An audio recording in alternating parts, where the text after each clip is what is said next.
questo numero, La scialuppa della vita, singolare scelta di un giornalista palermitano. Ha venduto tutto, casa ed auto comprese, per vivere su una barca a vela. La scelta nasce prima di tutto dall'amore del mare, secondo dall'amore per la libertà, terzo dal fatto che, con la fortuna che mi contraddistingue, sono andato in prepensionamento, per cui sono un uomo libero. Ho deciso di risparmiare perché perdo dei soldi nel passaggio da stipendi a pensione. Ho comprato questa barca e vivo qua, mi girerò il mondo, il Mediterraneo, probabilmente arriverò soltanto a Capo Zafferano. L'importante è non sapere quello che uno farà l'indomani. Giovanni Chiappisi, 58 anni, è stato il pioniere delle radio private di Palermo, una delle firme del giornale di Sicilia. Una vita vissuta raccontando, vincendo nel 98 anche il premio cronista dell'anno per un reportage realizzato travestendosi da immigrato. Carlo! Oh, visiti. Ci sono dei tuoi colleghi. Ci sono tuoi colleghi. Vabbè. A luglio la svolta, il prepensionamento e la scelta di recuperare, vendendo l'auto, vivendo in barca, quella fetta di reddito che perdeva. No, non è un'esperienza estrema, molti parlano, ci vuole molto coraggio. Oggettivamente non mi sento molto coraggioso perché questa barca, che è una barca di 10 metri, ho più spazio dell'appartamento che occupavo prima. Sto molto più comodo, uso l'orologio biologico, che significa che dormo quando ho sonno e mangio quando ho fame. Consumo niente perché vado quasi sempre a vela, c'è poco vento, la barca va pianissimo, va bene, tanto la barca cammina da sola, io ho la possibilità di leggere, di scrivere, di pescare, di pensare ai miei problemi, di pensare ai problemi degli altri, di giocare con i delfini, posso tornare ad essere bambino. Sono separato, ho 2 figli che stanno all'estero, che guardano il padre un po' come il matto, però come tutti i vecchi abbiamo un vantaggio, chi va a contraddire un vecchio? La voglia di evadere non è nuova, già qualche anno fa Giovanni Chiappisi aveva trovato un'altra strada. Io in genere sono quello che si pone degli obiettivi da matti e in genere ci riesco. Sono andato in Brasile, ho aperto una taverna, io che ho una grande esperienza in ristorante come cliente, per la prima volta mi sono ritrovato dall'altro lato della cucina e è andata pure bene.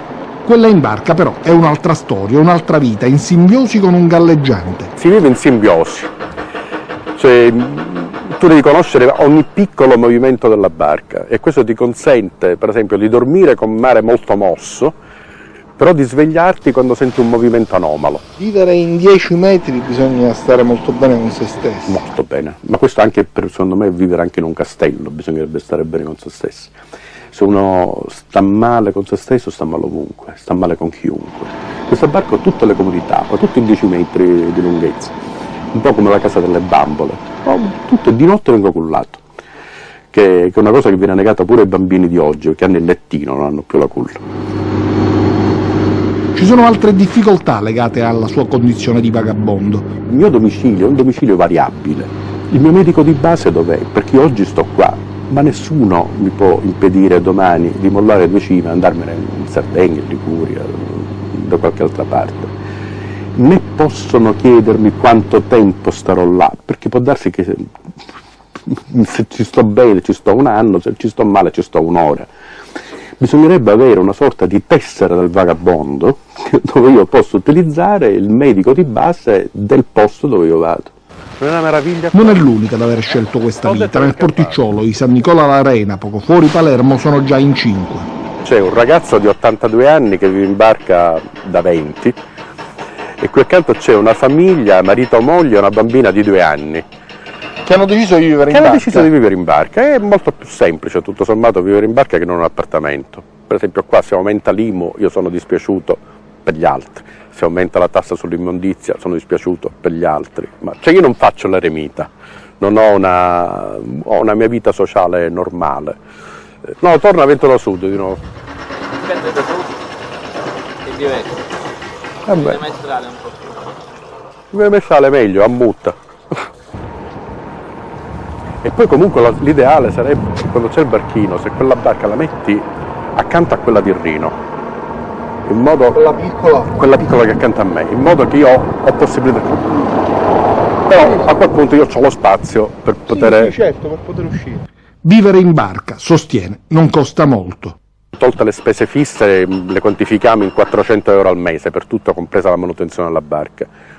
Per il resto 200-300 euro. Diciamo che con 700 euro si vive benissimo. Guardandosi indietro, dice, non ha grandi rimpianti. Vita sanissima, guarda. Mangio benissimo, dormo benissimo. Faccio iniezioni di iodio 24 ore al giorno.